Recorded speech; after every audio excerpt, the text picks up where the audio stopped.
What a turn of events. What a turn of events. Jesus had come back to his hometown, Nazareth, where he had grown up. He had came with a big reputation from Capernaum, where he'd been healing the sick and giving sight to the blind, and lepers were cleansed, and people in his hometown expected great things from him, to do that same things amidst of them. At the synagogue, they admired his preaching. His friends and neighbors turned out. They knew his father, they knew his mother. They're practically family, so everyone was there. And they were so amazed at what the hometown boy had done good. But in just a few words, in a few moments, it all changed. They went from admiration to assassination, to killing him. They tried to throw him off a cliff. So what happened? What changed?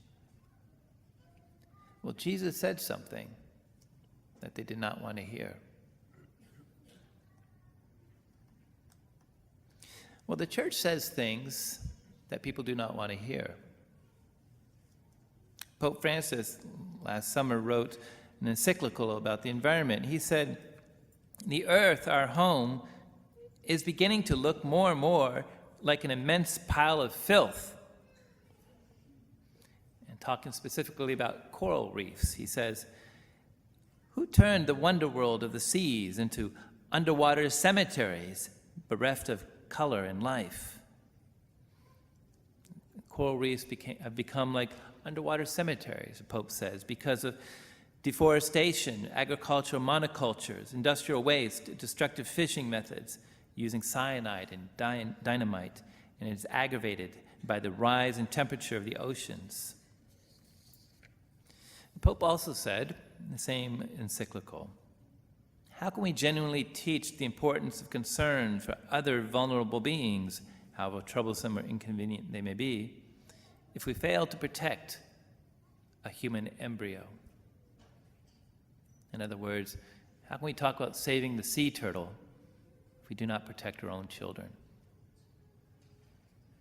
He does also say it is true, we have done little to adequately accompany women in very difficult situations where abortion appears as a quick solution to the profound anguish, especially when the life developing with them is a result of rape or a situation of extreme poverty. Who can remain unmoved before such painful situations? Sometimes the church says things that people do not want to hear. Edmund Burke is credited with saying, "The only thing necessary for the triumph of evil is for good men to do nothing. When you do nothing and say nothing, evil triumphs. But when you speak the truth, when you speak up, the good has a chance." Imagine President Lincoln in the midst of the Civil War and our country staying silent about slavery. Imagine Lincoln saying, "Personally, I'm against slavery, but who am I to say anything?" It's ridiculous, right? Ridiculous.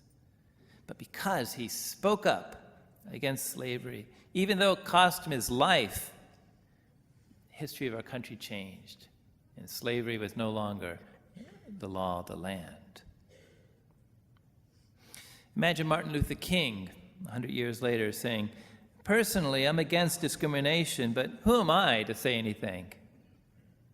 But no, he spoke up for civil rights, for all people.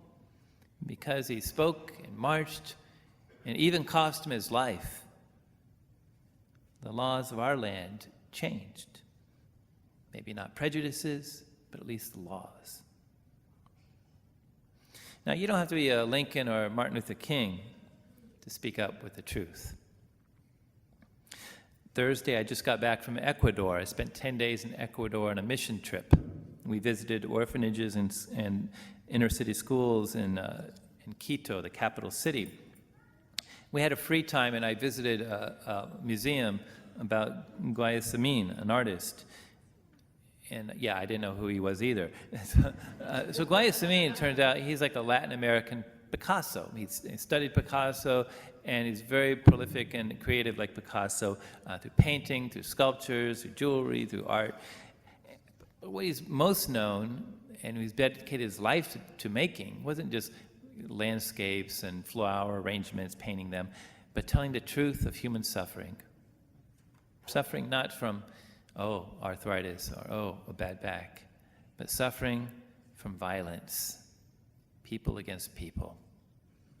So many of his paintings depict the violence and the suffering of people.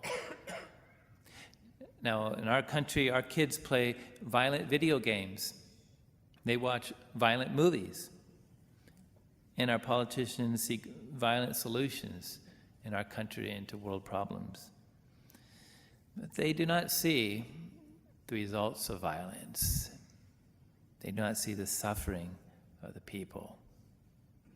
So Guayasamín, through his art, not just his words, but through his art, told the truth that violence creates suffering. And violence begets violence. It solves nothing. And there's only more suffering. Sometimes you have to say something that other people do not want to hear. Well, this week I challenge you to take to prayer. Lord, where are you calling me to speak up? To ask the Lord to show you where he wants you to speak up. A business partner might be exploiting an elderly couple, not breaking the law, but it's a gray area, but simply ask him, well, what if they were your own parents? Son moves in with his girlfriend. You want to keep the peace. They might get married, they might not. It might be a future daughter-in-law, who knows, but ask him. I know you love her. How can you best show her and others that you love her? Now take care not to speak from self-righteousness. I'm right, you're wrong. Let me tell you how right I am, how wrong you are. Hit the person over the head with the truth.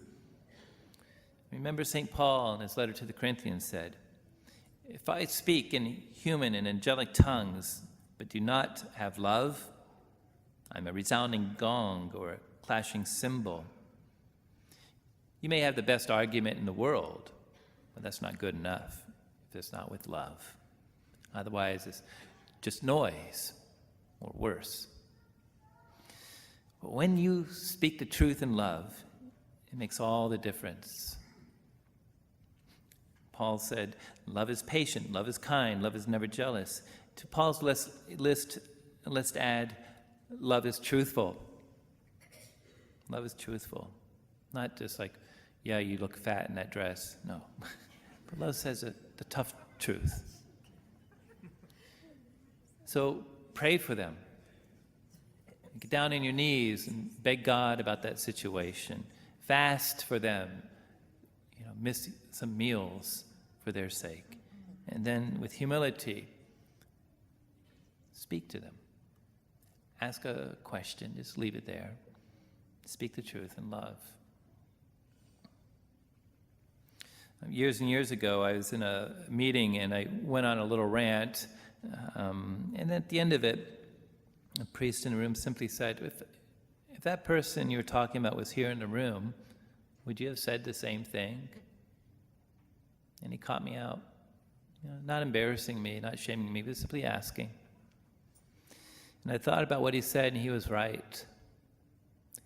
And since then, I've been more careful about what I say about others who aren't in the room, more mindful of the reputation, be more fair with the facts, not just to say what makes me feel good or impress others, but to respect others who might not be in the room. And even at times, I've asked the same question of others who've gone on a rant and say, if that person was here in the room, would you have said the same thing? Or if you really have a problem with them, just why not tell them straight face to face? It's changed me. I think it's helped me save my soul.